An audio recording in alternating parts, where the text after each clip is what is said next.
যদি কোনো ব্যক্তি আপনার সাথে কোনো কথা বলতে চায়, তখন আপনি তার মুখ থেকে কথা কেড়ে নেবেন না। এটা এক ধরনের অভদ্রতা। কোনো ব্যক্তি যদি কোনো কিছু শেয়ার করতে চায়, যেমন সুখ দুঃখ প্রকাশ করার ইচ্ছা করে, তখন আপনি শুরু করে দেন যে আমারও তো এই হয়েছে, সেই হয়েছে, আমারও এই সমস্যা, সেই সমস্যা। এগুলো আসলে অভদ্রতা। আবার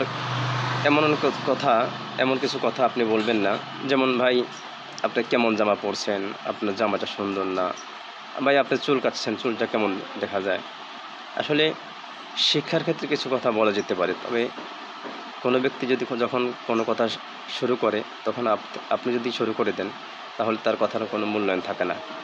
এই লোকটা আপনাকে খারাপ জানবে। এজন্য যদি কোনো ব্যক্তি কোনো কিছু শুরু করে দেয়, আপনি কিছুই বলবেন না, একদম একেবারে চুপ করে শুনবেন।